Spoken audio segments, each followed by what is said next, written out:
আসসালামু আলাইকুম এভরিওয়ান, আমি মাহবুবা রাব্বানি নতুন আরেকটি ব্লগ নিয়ে হাজির হয়েছি আপনাদের কাছে। তো সবাই please please please like comment share করবেন আর সম্পূর্ণ ভিডিওটি দেখবেন। প্লিজ সম্পূর্ণটি ভিডিও দেখে গঠনমূলক একটা কমেন্ট করবেন, সবাই সাবস্ক্রাইব করবেন।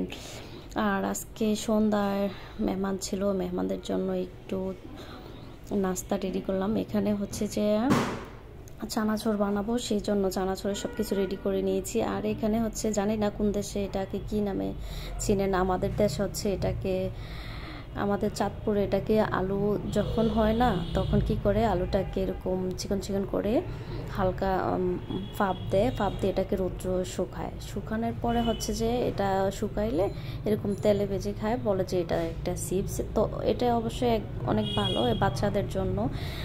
যাদের বেবি আছে তারা করতে পারেন, করে বাচ্চাদেরকে বাইরের চিপসটা না দিয়ে এটা দিলে ভালো। আমি এটা হচ্ছে আমাদের বাড়ি থেকে আনা, এবার ঢাকাতে ভাবছি কিছু করব আমার ছেলের জন্য। আর এখানে হচ্ছে যে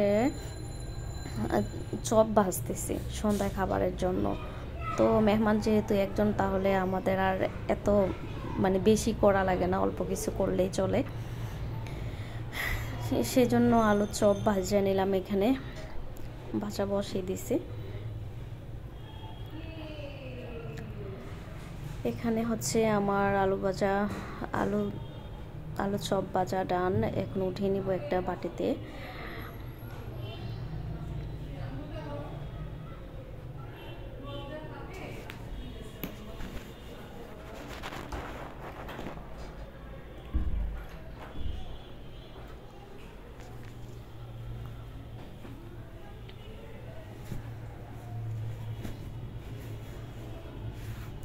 আসলে দেখা যায় সন্ধ্যায় একটা না একটা নাস্তা খাওয়াই লাগে। এখানে হচ্ছে এই যে আমার আলু চিপস আর হচ্ছে আলুর চপ দুইটাই একসাথে নিয়ে নিলাম। আর এখানে আবার সেমাই রান্না করার জন্য দুধ বসিয়ে দিয়েছি। এখানে এলাচ, দারচিনি আর হচ্ছে তেজপাতা দিয়ে দিছি দুধের সাথে। এগুলা দিলে হচ্ছে যে ঘ্রাণ অনেক থাকে, সেজন্য আর কি। আর এই তো এখানে আবার নিয়ে নিচ্ছি হচ্ছে ঘি আর হচ্ছে বাদাম, কিশমিশ আর হচ্ছে সেমাই। তো আমি এখানে দুধ বলক আসার জন্য করে নিছি, নাড়া দিয়ে দিলাম একটু।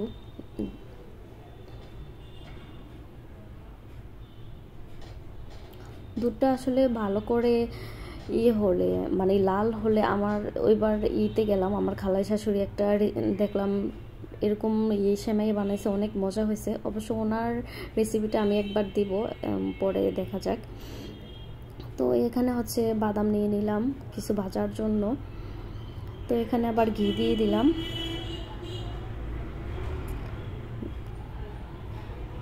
ঘিতে আবার বাদাম বসিয়ে দিয়েছি ভাজার জন্য কয়েকটা।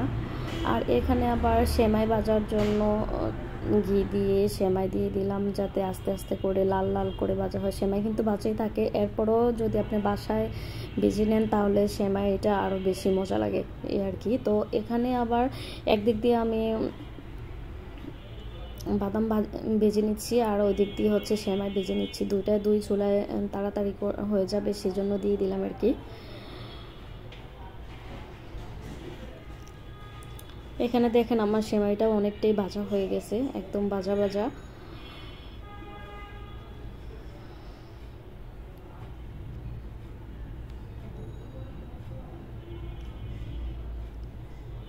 এখানে আবার আমার সেমাই ভাজা ডান। এদিক দিয়ে হচ্ছে দুধের সাথে চিনি মিক্স করে দিলাম।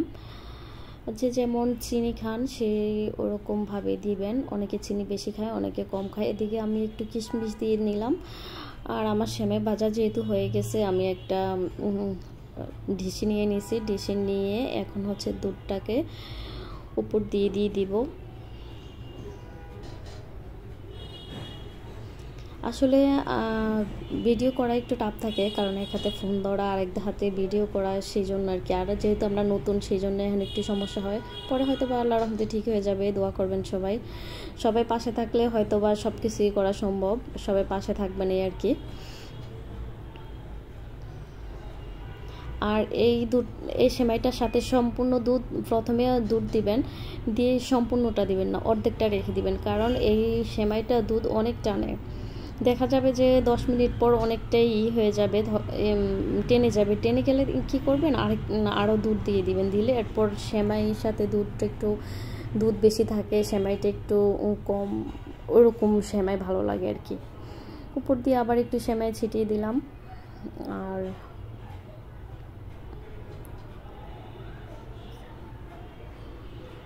এখানে হচ্ছে কিশমিশ বাদাম দোনোটা মিক্স করে আমি দিয়ে দিচ্ছি। একটু নাড়া দেওয়া লাগে, কারণ নাড়া দিলে হয় কি সব সুন্দরভাবে হয়। এখানে হচ্ছে আমি বাদাম কিশমিশ সব দিয়ে দিছি। তো ভালো থাকবেন, আল্লাহ হাফেজ, দোয়া করবেন।